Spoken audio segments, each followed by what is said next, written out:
Sagar Durga temple చూసాం కదండి. ఇప్పుడు మనం ఇక్కడ నుండి ఫస్ట్ గేట్ దగ్గర టికెట్స్ కోసం లైన్లో ఉన్నాం కదా, అక్కడికి రావాలి. ఇక్కడే వెంకటేశ్వర స్వామి టెంపుల్ ఉంది. ఈ గుడి కట్టి 400 సంవత్సరాలు అయింది. ఈ స్వామి భూదేవి శ్రీదేవి సమేతుడిగా నవ్వుతూ దర్శనమిస్తారు. ఈ గుడి కొంచెం కొండ మీద అయితే ఉంటుందండి. ఇలా మెట్ల ద్వారా వెళ్ళాలి. స్టార్టింగ్లోని మనకి వినాయకుడి గుడి అయితే కనిపిస్తుంది. పెద్ద వయసు వారు కొంచెం ఎక్కడం అయితే కొద్దిగా కష్టంగా ఉంటుంది, కానీ మెల్లగా కొద్దిగా కష్టపడి ఎక్కితే మాత్రం స్వామివారి దర్శనం అయితే చాలా బాగా జరుగుతుంది. ఇక్కడ స్వామివారికి అయితే వీడియోలు తీయకూడదని చెప్పడం వలన నేనైతే స్వామివారికి చూపించటం లేదండి. పక్కన ఉన్న ఉత్సవమూర్తిని అయితే మీకు చూపిస్తాను. ఇక్కడ స్వామి భూదేవి శ్రీదేవి సమేతుడిగా నవ్వుతో దర్శనమిస్తారని చెప్పాను కదా. ఈ స్వామి ఇక్కడ సాగరంలో 1729 సంవత్సరంలో దొరికారు.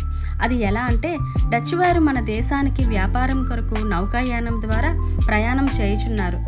అప్పుడు సముద్రంలో తుఫాను చెలరేగి షిప్ మునిగిపోయే స్థితిలో అందులో ఉన్న మన కార్మిక హిందువులు మన ధర్మముపై నమ్మకంతో ప్రార్థనలు చేశారు. తెల్లవారేసరికి నౌక ఇక్కడే ఒడ్డున పట్టి కదలలేదు.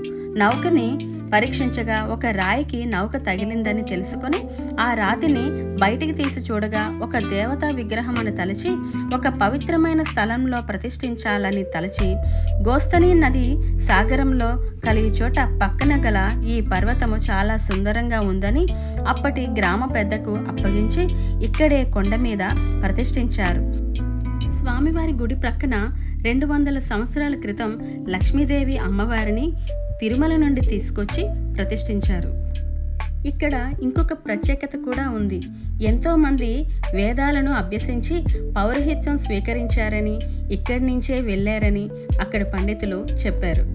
ఇంతటి ప్రాముఖ్యత గల గుడి మన విశాఖపట్నంలో పోర్టులో ఉండటం మన అదృష్టం కదండి. ఈ గుడిని 365 రోజులు మనం ఎప్పుడైనా దర్శనం చేసుకోవచ్చండి. ఈ గుడిని ఇప్పటికి 2 సార్లు పునర్నిర్మాణం కూడా చేశారు. ఇక్కడ పండితులు ప్రతి ఒక్కరూ వచ్చి ఈ గుడిని దర్శనం చేసుకోవాలని, ఇంతటి ప్రాముఖ్యత గల విశిష్టత గల గుడిని ప్రతి ఒక్కరూ సందర్శించాలని కోరుకుంటున్నారు. ఇలా ఈ గుడి పక్క నుండి చూస్తే సాగర్ దుర్గా టెంపుల్ వ్యూ కూడా ఎంత బాగా కనిపిస్తుందో చూడండి.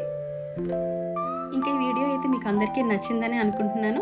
అందరూ లైక్ చేయండి, షేర్ చేయండి, కామెంట్ చేయండి, సబ్స్క్రైబ్ చేయడం మాత్రం మర్చిపోకండి. Thanks for watching.